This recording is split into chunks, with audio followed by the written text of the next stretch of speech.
Just Asking with Saroja Coelho. Live Saturday afternoon at 5 Eastern, 2 Pacific, and on CBC Listen.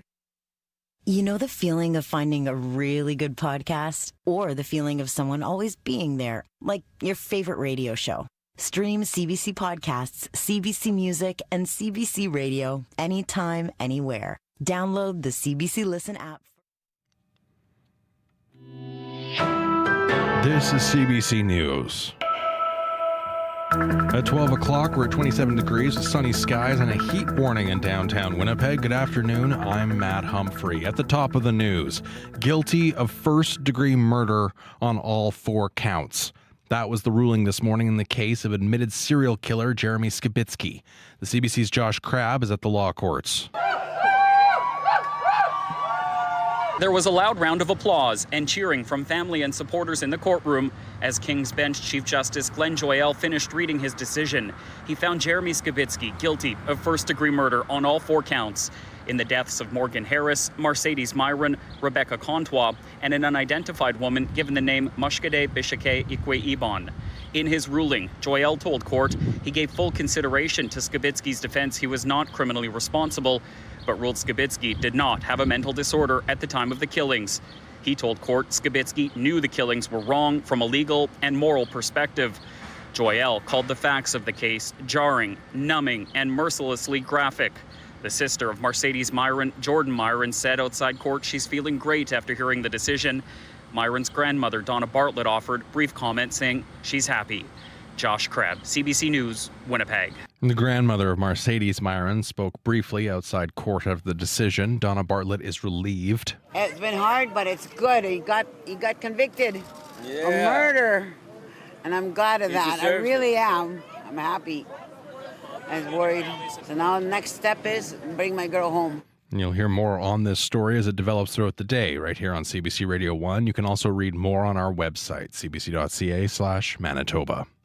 Conservative leader Pierre Poilievre spoke at the Assembly of First Nations today. It's his first time attending the gathering as a party leader. Some delegates were open to Poilievre's comments on economic development, but as Alison Northcott reports, he was not welcomed by all. This is my first meeting with you in person, but I hope it will be the first of many. Conservative leader Pierre Poilievre focused on economic development and opportunities for First Nations communities. Before these CEOs think to fly in foreign workers to fill job opportunities, they should first and foremost be offering those jobs to Indigenous youth. While some First Nations chiefs say they're ready to support Poilievre, other delegates protested. Dwayne Aucoin, interim co-chair of AFN's Two-Spirit Council, stood with his back to Poilievre. Pierre Poilievre has attacked my community, my Two-Spirit community. He hides behind parental rights. So I could not just sit there and do nothing. The Conservative leader says the relationship between Ottawa and First Nations has often been painful and that a lot of work remains to make amends. Alison Northcott, CBC News, Montreal. The Winnipeg Humane Society says it's full to the brim and can't take any more animals. Right now, 250 animals are in care and more than 260 are in foster homes. Animal Care Director Anya Richter says they're seeing the effect of inflation on pet owners. Recently, we're seeing more surrenders for medical care. It becomes harder for people to afford their pet. We are seeing people who struggle to feed them. So we're having a larger number of surrenders to the shelter. Richter says shelters and rescues across the province are experiencing the same thing. She says the Humane Society is reducing its adoption fees to find permanent homes more quickly so they can start accepting more animals. Canada, the United States, and Finland are collaborating in the Arctic. They've formed a pact that will see all 3 countries work together to build polar icebreakers. They'll share information, collaborate on workforce development, and invite allies to purchase icebreakers built in their shipyards. The U.S. government says this will help reduce costs for allies that need to access various polar regions. 2 earthquakes rumbled in the ocean off Vancouver Island this morning. Earthquakes Canada says they measured a magnitude 6.1 and 4.3. The agency says the area is currently experiencing a swarm of earthquakes, Earthquakes Canada. Over the last week, there have been multiple quakes about 200 kilometers off the west coast of Vancouver Island. There is no tsunami risk from this morning's earthquakes. The American actress Shelley Duvall has passed away. Duvall found global fame acting opposite Jack Nicholson in Stanley Kubrick's horror classic, The Shining. What are you doing down here? I just wanted to talk to you. Spooky. Okay. She also appeared in a number of Robert Altman films, including Thieves Like Us and Popeye. She was in Popeye. Duvall also she retired from acting and public life in the 1990s. She did that as well. Shelley Duvall was 75 years old. And to recap our top story, Jeremy Skibicki has been convicted as a serial killer. Skibicki admitted to killing 4 Indigenous women in 2022, but argued he was not criminally responsible because of a mental illness. Today, the judge dismissed that argument, finding him guilty on all 4 counts. That is an automatic sentence of life in prison, with no chance of parole for 25 years. Heat warnings continue today across much of Manitoba and Winnipeg. A hot, sunny, hazy day. Temperatures close to 40 degrees. In Brandon, a chance of showers, but a high in the low 30s and sunny. And in Dauphin, humid with sunshine and haze, a high of 33 degrees.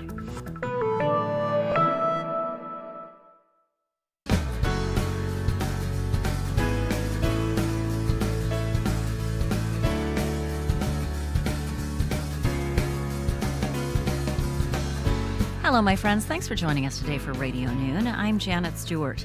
The news of 2 teenage girls being exploited and trafficked in Portage la Prairie has raised questions about how we can help keep young people safe. Predators looking to groom victims often contact kids online. What concerns or questions do you have? The Joy Smith Foundation will be here to answer them after 12:30. Environment and Climate Change Canada says our humidex values in southern Manitoba will reach 40 today and tomorrow. That's what it'll feel like. Those daytime highs at or above 32 degrees. We're going to talk about efforts to keep our neighbors safe at 12:15. But Radio Noon begins today with the breaking news that a judge has found Jeremy Skibicki guilty of first-degree murder. Yes, as you just heard, a judge has found Jeremy Skibicki guilty of first-degree murder in the killing of 4 Indigenous women in 2022. His lawyer had argued that Skibicki was not criminally responsible for the 4 killings he confessed to because he had a mental disorder at the time of the killings. Hilda Anderson-Pierce was at the courthouse this morning to hear the verdict. She chairs the National Family and Survivors Circle, which helps support the families of missing and murdered Indigenous women, girls, and Two-Spirit people.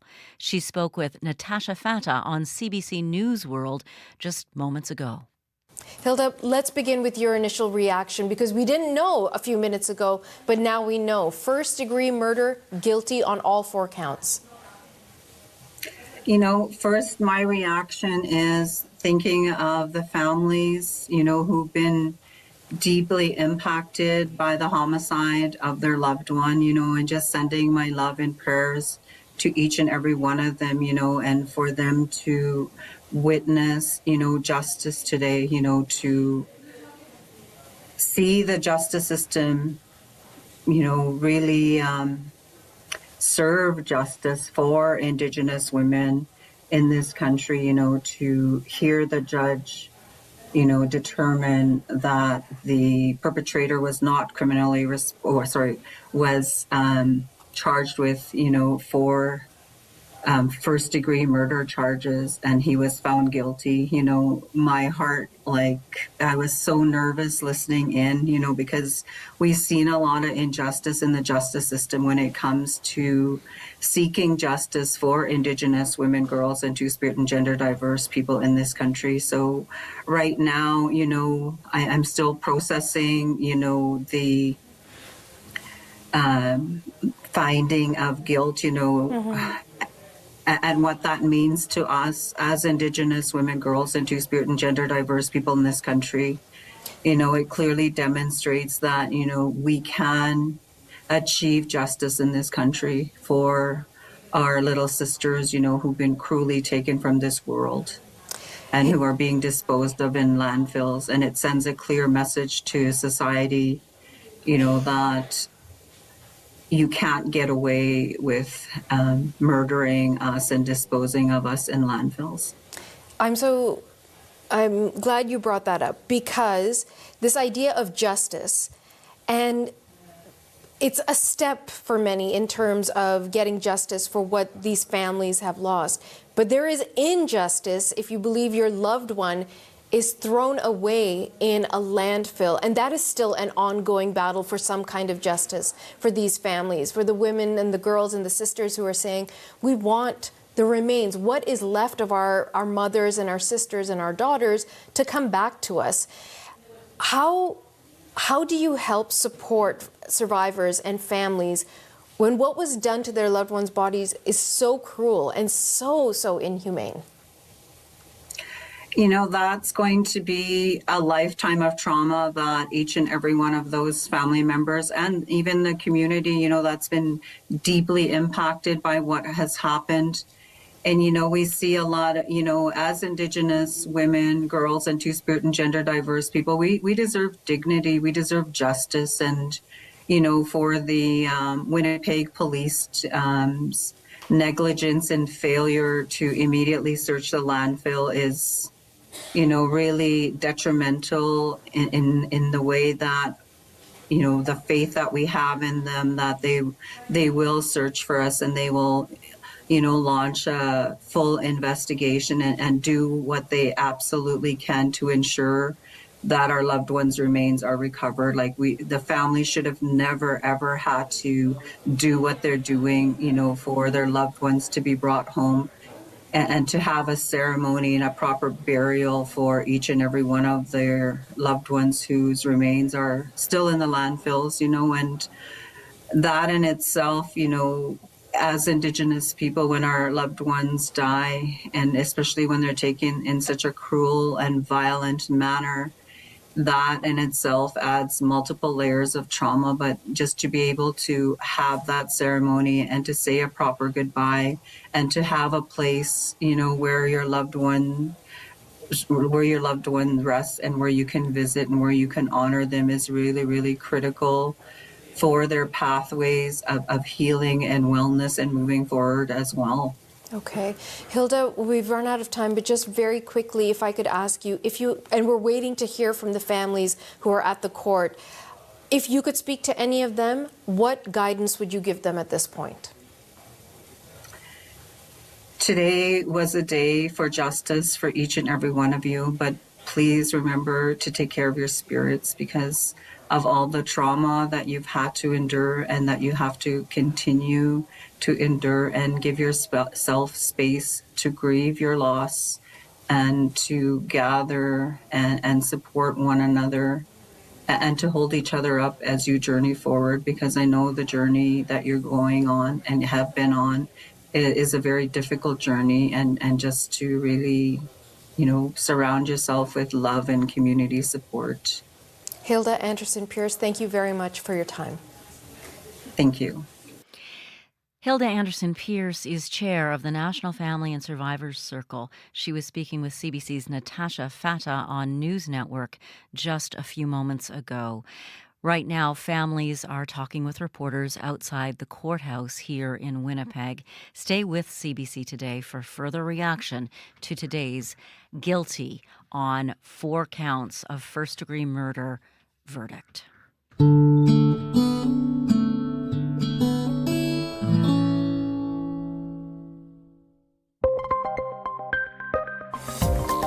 Your local news at your fingertips. CBC News has a local news app made for your phone or tablet. So don't waste time scrolling for the local stories you want.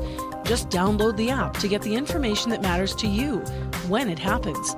And how you want it. Another way to get your local news. The CBC News app. Download it today.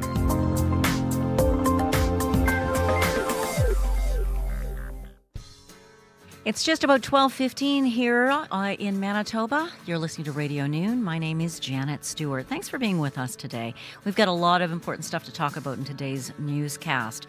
Not only that, breaking news of Jeremy Skibicki guilty on 4 counts of first-degree murder for the murders of 4 Indigenous women in Manitoba, but also we've got a call-in coming up in the second half hour of our show today on how to protect children in your life, teenagers in your life, from the predators who are getting more and more aggressive, more and more effective at grooming people online through games, through innocent, you'd think, innocent ways, not so innocent anymore. The RCMP in Portage la Prairie dropped a bombshell earlier this week when they announced 7 arrests from their city in relation to the sexual exploitation and trafficking of at least 2 teenage girls. So we've got the head of the Joy Smith Foundation coming in to sit with us and answer your questions today after the 12:30 news and weather. And speaking of weather, wow, temperatures are forecast to rise today and tomorrow over southern and central Manitoba as that upper level ridge moves in, bringing us extreme daytime temperatures. They won't drop much overnight, so those without air conditioning won't be able to cool their homes down much by opening the windows, and that can affect everyone's health. Check on your older neighbors, anyone you know who might be at risk today and is living without air conditioning. Those high temperatures really are a danger. Imagine if you were unhoused right now. The high temperature in Brandon today is forecast to be 33 degrees. Add in the humidity and it'll feel more like 40 degrees out there. Barbara McNish is the executive director of Samaritan House. That's a shelter in Brandon. I spoke with her this morning to find out how vulnerable people are being helped through this heat wave. For someone like yourself who works with unsheltered and vulnerable people, how big a concern is an extended period of extreme heat? We're always concerned about the extended period of extreme heat or any extreme weather, be that summer or winter or anytime, rainy weather or whatever, because people are outside all day. Our shelter opens at 7 in the evening until 9 in the morning, and then we do a drop-in from 9:30 to 11. But still, that's a long time to be outside, looking for shade or looking for a place to sit and rest. It's exhausting. It is exhausting, and also it could be dangerous, even life-threatening. It is. Yeah, it is. It can be, yes. What do you do to help your clients in a time like this at Samaritan House? Well, we have water available, so we give it out through our food bank, we give it out through our Safe and Warm, and because people congregate around Samaritan House, or often there's a small park across the way that the city has set up, so if we see them over there and we see that they don't have water, we walk it across, or people can come to our door and just say, can I have a bottle of water, and we give it out. We just give it out. The city is dropping off water to us as well, so, and other donors drop off water because they also recognize that in this extreme heat that there are people who need to stay hydrated. And so finding shade and making sure you're hydrated are probably 2 of the one helpful things that can help so you're not at risk. How easy is it to get the message out? A lot of this is information telling people, you need to stay hydrated even before you feel thirst. And how easy is it to get the message out, to the people you serve? Yeah, well, we have posters in our shelter, and staff are constantly telling people, and even when they come to the food bank, because we're serving about 150 a day in the food bank, if not more. And so we're just saying, make sure you stay hydrated today. Make sure you're drinking water even before, you feel thirsty. And so that message is going out. And because we have done this summer after summer for the last few years, people are recognizing, so they know to come. Sometimes they come early in the morning and say, can I get some water just for the day? And so, we offer that. So just word of mouth. And, of course, we have people like the Bear Clan, the Brandon City Fire, and police also. When they're talking to people, they'll make that message. So we all say the same message. You open it at 7 p.m. In the evening, yes, for the Safe and Warm shelter. Well, what about during the day? We're open not for the shelter. We're open for the food bank 8:30 in the morning. We're often there at 8 o'clock because when I drive in, there's people that are sitting on my step and they'll say, "Can I get a water?" And I'll go in and get a water for them. So because we are open from, all day long, even though the shelter's not, they know to come to the food bank because even though our food bank hampers are only open from 10 a.m. to 3 p.m. for getting hampers, we have staff on site anywhere from 8 to 5:30, sometimes depending on the day. And we're also on Tuesday evening, we're open to 6 o'clock. So there are opportunities for us to give them water, even though it's not shelter time, because Samaritan House basically is kind of open all day. It is, but can people come inside into air-conditioned comfort? No, not necessarily that part of it. That we had people that have come in for a few minutes and go out again, but we don't really have a waiting area for them because unfortunately, like I said, we're doing about 150 people a day doing hampers. So there is a lineup. So there's continual people in our waiting area for just the food bank hamper. But people have come in and spent a few minutes and then left again because that's what they can do. I mean, it's not I wouldn't say that we have any place particularly, but if someone is feeling at risk or overheated, they can come. We offer them a chair and then we see if they might need any medical assistance as well. So we're available if someone brings someone in and says this person's, not doing so well, we will call somebody and get help for them. I know that the city reminds people that there are public spaces they can go to if they need them to get some air conditioning. But I'm thinking of people who might not be comfortable in those spaces, who might not feel welcome. How valuable would it be for Brandon to have a space, a shelter, a drop-in that was open 24 hours a day? Well, and I think there's lots of different places that kind of do sort of something like that. Like I know, for instance, at the Brandon Friendship Center, our place, BNRC, there are many just different places, agencies I'm talking more about, that if someone needed a bit of a break, they come in for a few minutes or stuff. But it would be valuable to have. I know they have the canopies, like I said, across the street from where Samaritan House is, and people have picnic tables there that the city has set up. And again, I believe the city is doing everything they can to help our most vulnerable population, as all agencies are, like Bear Clan, Brandon City Police or Fire Department. They're out and about giving water, making sure that people have the information. And, they would say, you can go here or there if there was a spot.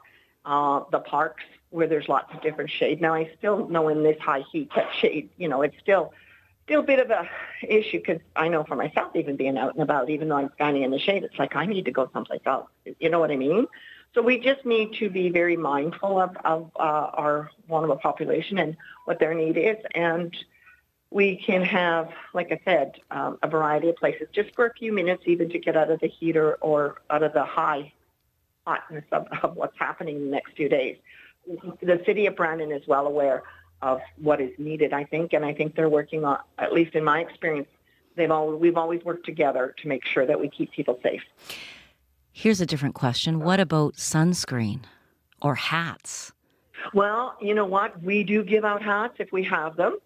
And I don't think we've had sunscreen donated, but I'm sure if people ever did drop that off, we would certainly make sure it got to the people, especially if we're in the shelter in the evening, we can give out hats. Same in the winter when we have mitts and toques and scarves. We give it out through our Safe and Warm shelter because that's when we see the most of the people in the evening. So whatever they have need of, we would direct it out through the shelter. Barbara McNish, thank you for your time today and for everything you do. Well, thank you, because I always say this one thing. We don't do it alone. We do it because people donate to us, and we network with a lot of agencies in Brandon working together to keep people safe in our city. Take good care. Thank you. Bye-bye. Barbara McNish is the executive director of Samaritan House, a shelter in Brandon. I've also spoken today with the Brandon Neighborhood Renewal Corporation. They have staff members and volunteers giving out freezies, and they've got a slushy machine going. So indeed, it does take a village to take care of our village. Remember, if you have anyone in your life, in your neighborhood, who is elderly, who is ill, who might not understand that they need to take it easy today, be sure to check on them. If you see someone out there in this heat who isn't sweating and has been out long enough that they probably should be, that's not a good sign. So maybe check on them. Drink lots of water even before you feel thirsty. And sorry, folks, beer will not keep you hydrated. It actually dehydrates you. So do be careful in this sun. I would recommend Indigenous Pathways to other Indigenous storytellers because we can amplify each other's voices. Indigenous storytellers, CBC wants to elevate your voice. We need more Indigenous people telling Indigenous stories, and this program gives people that opportunity to do so. A 9-month paid development opportunity. Visit cbc.ca/pathways to apply in Winnipeg today. Angeline Tadaweo hosts The Block. Afrobeats to jazz, hip-hop to R&B, calypso, Kez the Band, Michelle Montano, Bob Marley, Bounty Killer. So we really give all these artists a chance to shine, and the key is in the programming, in making it make sense, and making sure that the music is fluid, a fluid experience. The Block with Angeline Tadaweo. Available now on CBC Listen. Hey, speaking of music, let's listen to some now. Here's a tune from Winnipeg folk band Leaf Rapids. This is Starling to a Starling.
Leaf Rapids with Starling to a Starling. Quick shout out to anyone at the Winnipeg Folk Festival or spending time outside today.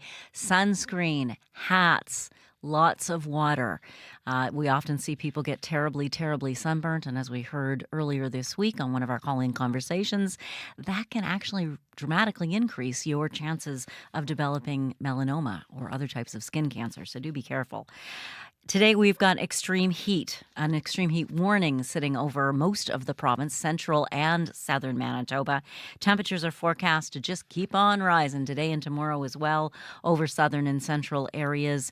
Thanks to an upper ridge that's moving over the area quite slowly, it's bringing us these extreme highs and humidex levels that are really, really humid as well. Makes it feel like it might be 40 degrees out there. They're not going to drop much overnight either, so that doesn't give us a lot of relief at night. You know how you open the windows to cool things down? That's not going to help much. So do watch out for your neighbors. Riley Lachuk's going to join us in just a few minutes to tell us more.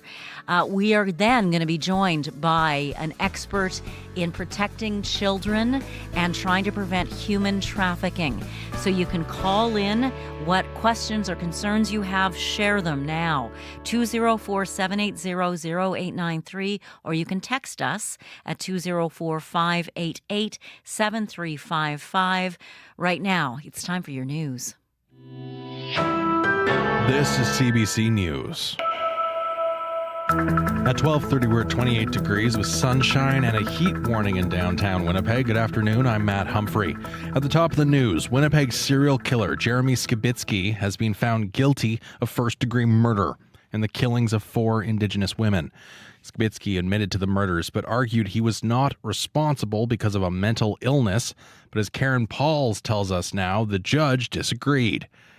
And a warning, some of the details you are about to hear are disturbing. Jeremy Skibicki stared straight ahead as Chief Justice Glenn Joyal read his decision. Skibicki had admitted to killing Morgan Harris, Mercedes Myron, Rebecca Contois, and a 4th woman who's been given the name Buffalo Woman. But he had argued he was not criminally responsible because of a mental illness. Justice Joyal concluded Skibicki and his lawyers failed to establish that and found him guilty of 4 counts of first-degree murder. Defense witnesses testified Skibicki was suffering from schizophrenia at the time of the killing. But Crown experts testified Skibicki is a homicidal necrophiliac, a rare condition where people are aroused by having sex with someone they've killed. Skibicki faces life in prison with no chance of parole for 25 years. His sentencing will take place at a later date, so victim and community impact statements can be read into the record. Karen Pauls, CBC News, Winnipeg. A large gathering of the Contois family was in court for the decision. Jeremy Contois is Rebecca's older brother. He described the experience. A little bit of mixed emotions, sense of relief, gratitude, but ultimately, hopefully, it brings closure when the sentencing date does come into effect. And Jordan Myron is the sister of Mercedes Myron. I'm flooded with emotions. I'm extremely happy, and I feel like a weight has been lifted off my shoulders. Justice was served today. Myron says her family's focus will now turn to the landfill search, the search of the Prairie Green landfill just outside Winnipeg to find Mercedes' remains. And finally, in other news, the Winnipeg Humane Society says it can't take any more new animals because it is full. The shelter has 250 animals in its facility and another 260 in foster care. Shelter officials say they're seeing more people surrendering their animals because they simply can't afford them. They're seeing the effects of inflation. The society is now lowering adoption fees to try to get the animals into permanent homes. And that's your CBC News from Winnipeg. For news anytime, you can go to cbc.ca/Manitoba or use the CBC News app. Thank you so much, Matt Humphrey. Back soon. Thank you, Matt. It's a big news day today, and a big news story today is just how darn hot it is and humid out there. Riley Lachuk is our weather specialist and has been tracking this for us, warning us it was coming, and now it's here. And now it's here. I've got 2 sort of main themes to talk about today, Janet. First, the air quality, and then the heat. The air quality, a little bit more immediate for parts of northern Manitoba in particular today.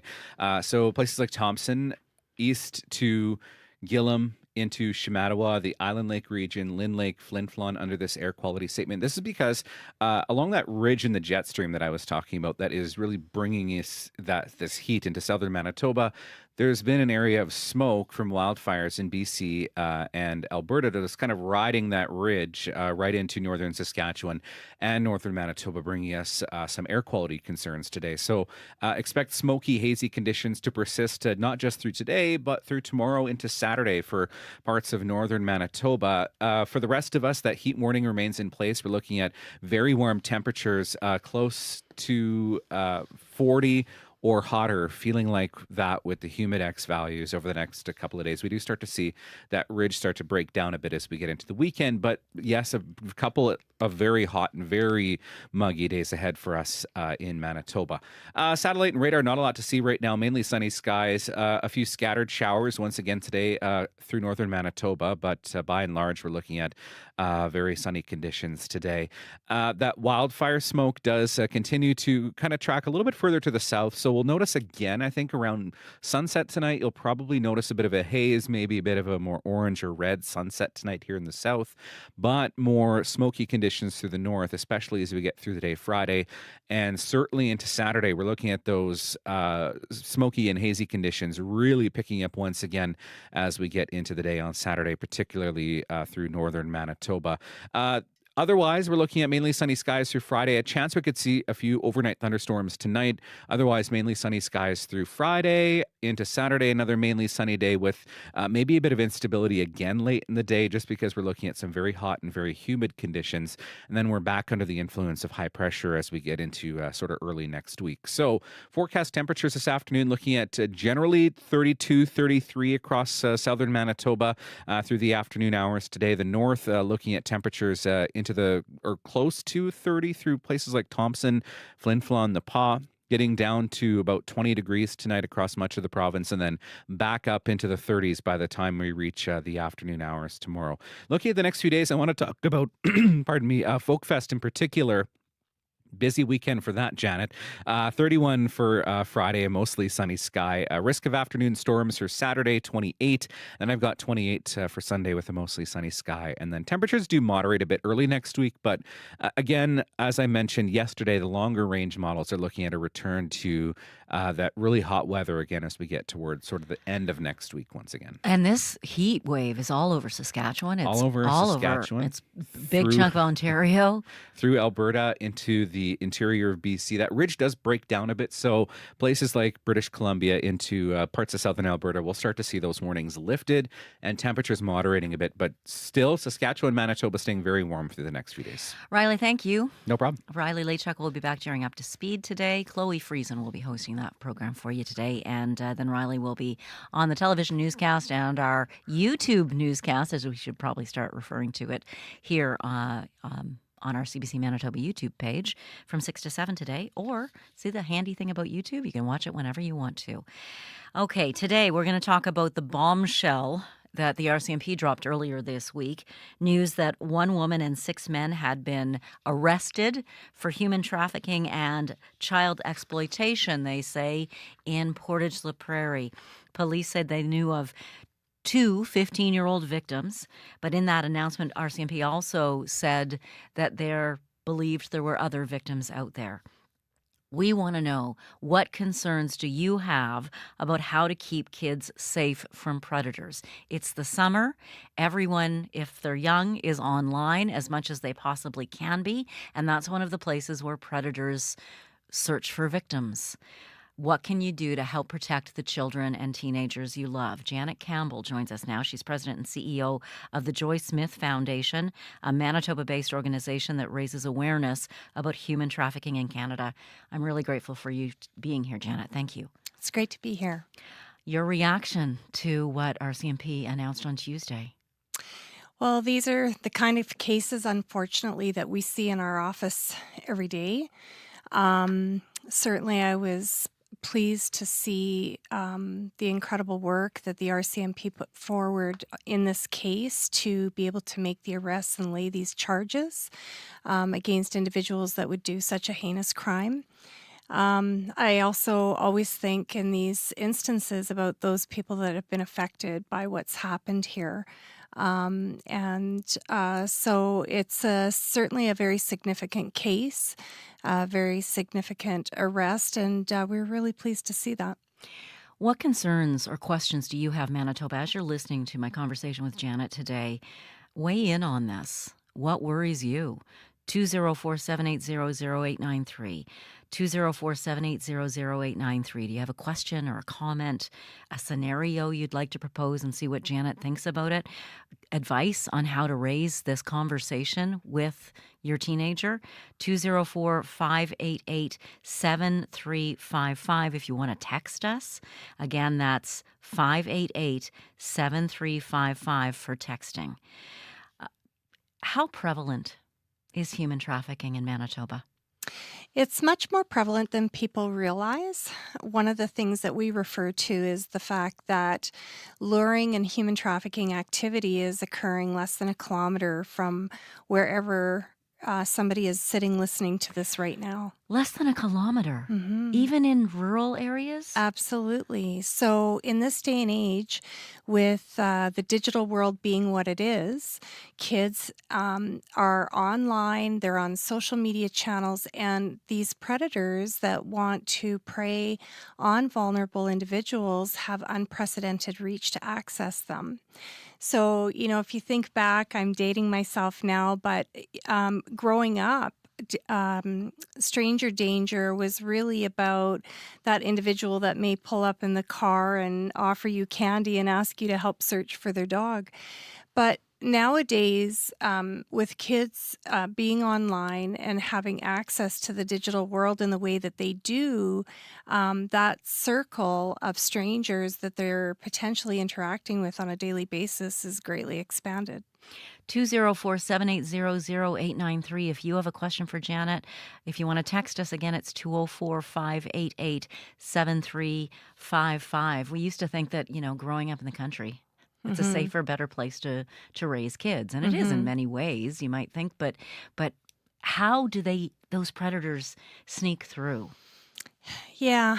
Well, each of the predators or groups of predators have their own way of identifying individuals that are vulnerable and engaging with them, but the pattern is always the same. So they look to develop trust in a relationship once they've made contact. And so let's say, for instance, somebody reaches out online to make contact.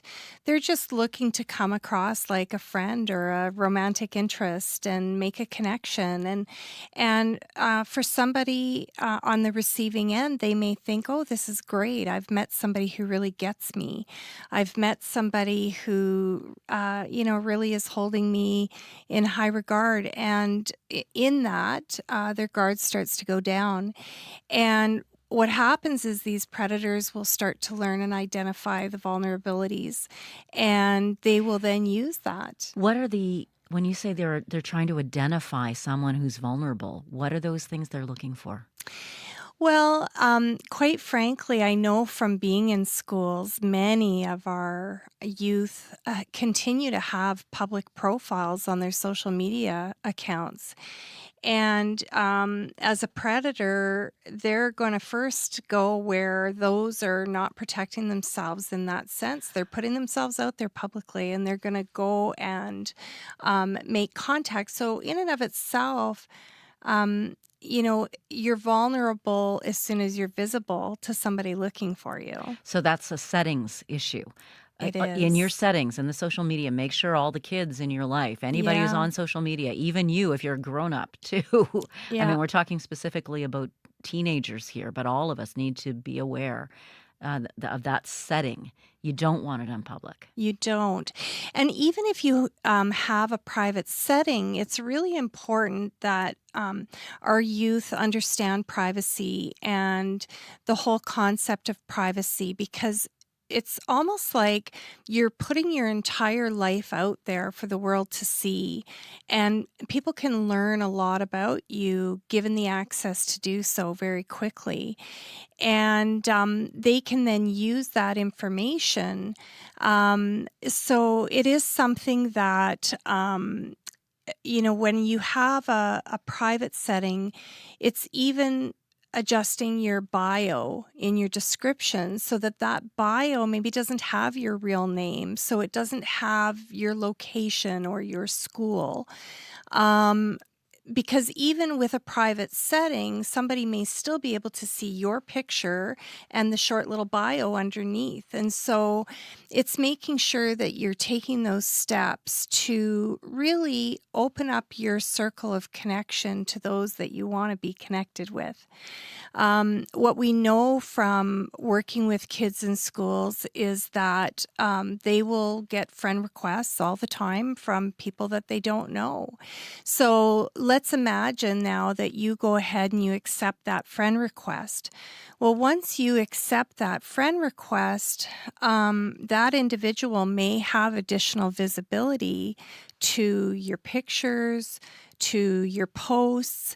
The other thing is... So even if you've got your privacy settings up high, once you befriend somebody who doesn't, that's a loophole that the guys can sneak into. The predators can find you that way. Yeah, absolutely. Once you've allowed them into your friendship circle, if you don't really know who they are, absolutely, they now have more access. And one of the common things that we see is these social media apps will have their own location services. And it's so that your friends know where you are and what you're doing. And there are settings within that will allow you to decide who gets to see that location.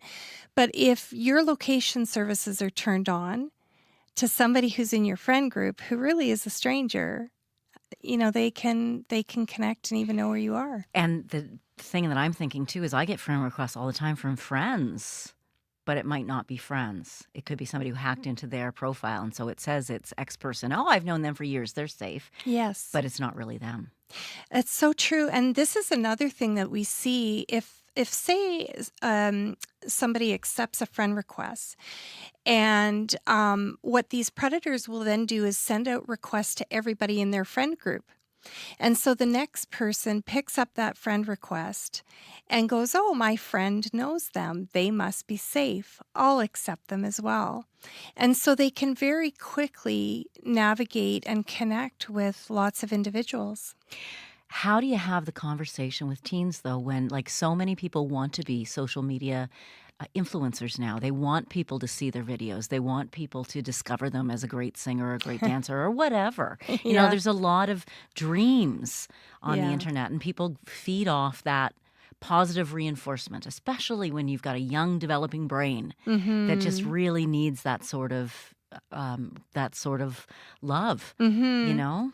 Well, there's a lot to unpack there. We could probably do an entire show on that. But, at the end of the day, it's important that our youth understand that the online world, digital space, it's wonderful. It provides entertainment to us.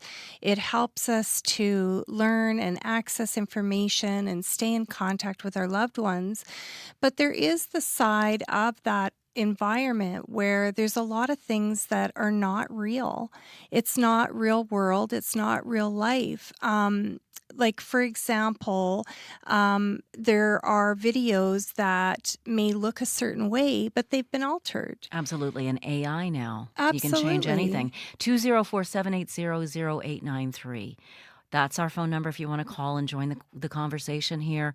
If you would like to text us, it's 204-588-7355. Okay, so now, if we can tell our kids that, beware, this person may not be who you think they are. Mm-hmm. But once they start, they've convinced you that they're a 13-year-old who's in love with you or a 17-year-old that's whatever. What are the warning signs? And how do we teach our kids to say, okay, wait, stop, that when they ask for this photo or this thing, we need to say no, or even, what do you do there? Mm-hmm. Well, this is early and often messaging that needs to start at a very young age in terms of just overall online safety and what the ground rules are in your particular house around it. But one of the things that's really important, I would say, is to keep the lines of communication open with your child. Your child needs to know that things can happen very quickly and it's not their fault. And oftentimes when we're in schools, that's one of the things that we hear is that, well, this happened, but I was afraid to tell my parents. And I was afraid to tell my parents because I was going to lose my privileges or I would get in trouble. And so I think it's important to have these conversations very early and often and really look to keep the lines of communication open with your child and really make sure that your child understands that if things do happen, that it's not their fault, that they can get support and help to navigate whatever is going on there. So that's something I would say. If we look at the case of what allegedly happened in Portage-la-Prairie, these girls ran into somebody older who they thought was cool, offered, come to my house, they befriended them, gave them drugs.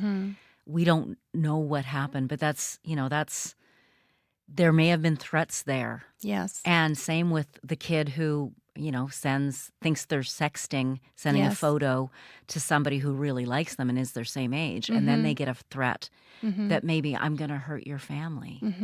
Yes, that's actually unfortunately very common. And that definitely is one of the methods or the tactics that they will use to gain control. Well, you can see where the fear would keep a child from speaking out. Yeah.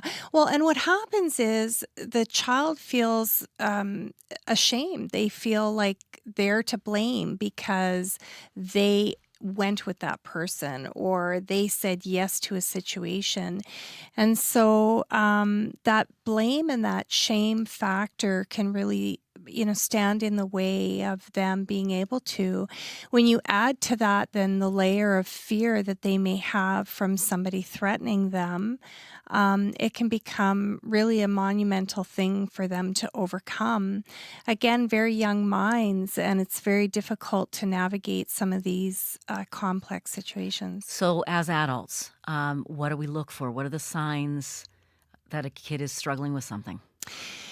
Well, I would say that, one of the things we have identified is 9 different signs when it comes to cases of human trafficking that represent red flags. And these are red flags that in and of themselves aren't necessarily saying that child is being trafficked, but they are flags to something is going on that maybe needs a little bit closer inspection. So one of the things is a sudden interest in somebody who is maybe a few years older. And oftentimes this is a romantic interest or a new friend that comes onto the scene. And this is what you just described with this situation in Portage as well as it's been reported so far. And so that is a very, very common. It's always somebody new coming into the picture. From there, one of the signs would be if you see a change in attitude or you see a change in the way they're dressing or perhaps their grades are starting to drop. These are indicators that something is going on. Oftentimes, what we see in cases is that an individual who is trafficked continues to live at home. And so what happens there is there's frequent sleepovers and frequent heading out. And so those are things to pay attention to as well. And then what do you do? Who do you tell? RCMP say if you see something, say something. Who do you tell? Well, I think if there's any concern whatsoever that something could be going on, you absolutely need to make contact with your local authorities and never hesitate to do that. Our law enforcement agencies know exactly how to go about these situations and provide the support and help that's needed. So I would say reach out to your local law enforcement agency. And if it's a real imminent threat to somebody's safety, of course, that's a call to 911. But if it's a concern of something you're observing in the neighborhood or something that's going on, connect with law enforcement. Let them know what you're seeing. That's what I had read had happened in this situation, is that somebody in the community noticed something and they reported it to the police. And it can often be a catalyst for that investigation, or perhaps it can help to connect the dots on information. Janet Campbell of the Joy Smith Foundation, thank you so much for coming in today. Well, thanks for having me. If you'd like more information, you can Google Joy Smith Foundation. They've got lots of information and videos there you can share with young people as well. Whether it's breaking news from around the world, across the country, or in your own hometown, it's all at your fingertips on the CBC News app. Get the top stories from where you live under the local tab, or watch video clips, live events, and the national on your smartphone or tablet. Get all the news you want, when you want it, where you want it, with the CBC News app.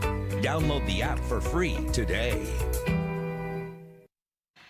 It is Word Day. Or, yes, it is. It's Word Day. Really? Word Day? This week's word is in honor of the Calgary Stampede. Here's our word nerd, Elizabeth Wythe, with the story of rodeo.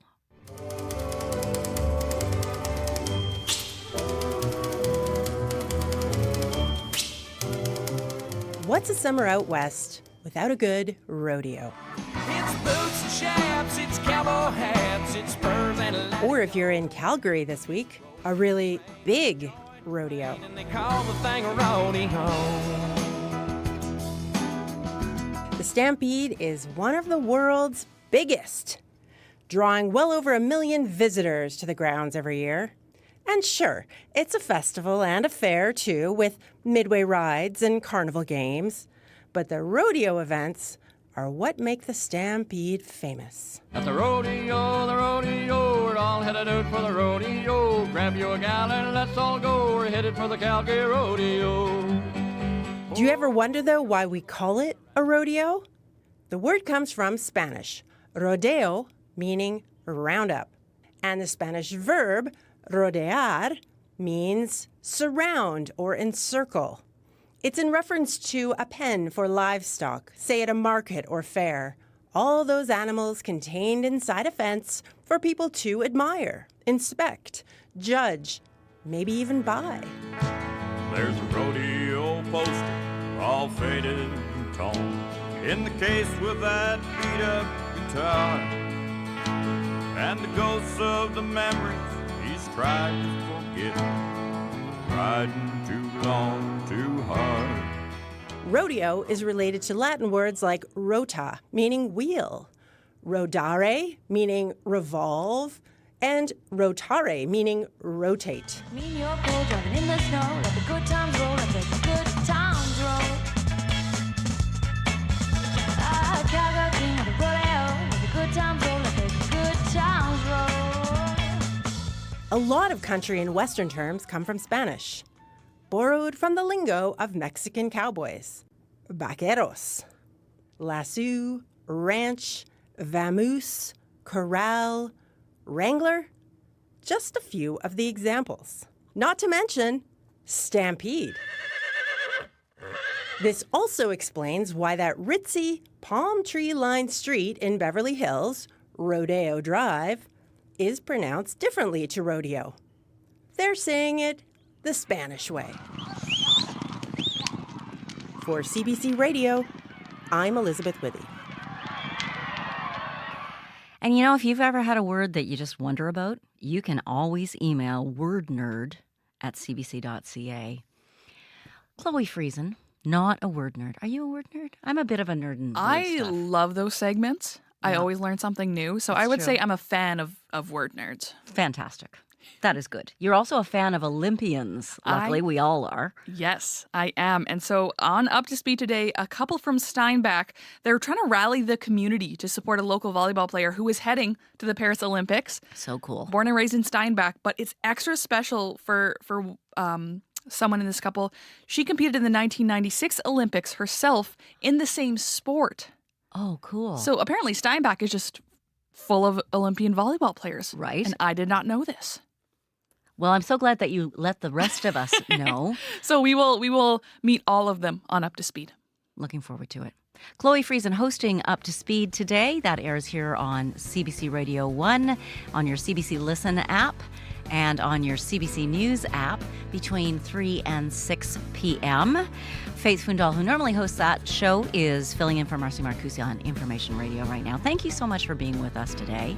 I'm going to be taking a little bit of time off, just a week or so. So tomorrow, Corey Funk will be your host here on CBC Radio Noon, and the call-in conversation will be about local produce, what's in season now, and how to best prepare it. So if you've got an idea, a recipe you'd like to share, or a question for our local food expert, we'd love to hear it here on Radio Noon. Join Corey tomorrow. Thanks to everyone who helped put the show together, Brad Lillies, Dylan Longhurst, Wendy Parker. And thank you for joining us. We'll talk to you soon. Have a great afternoon.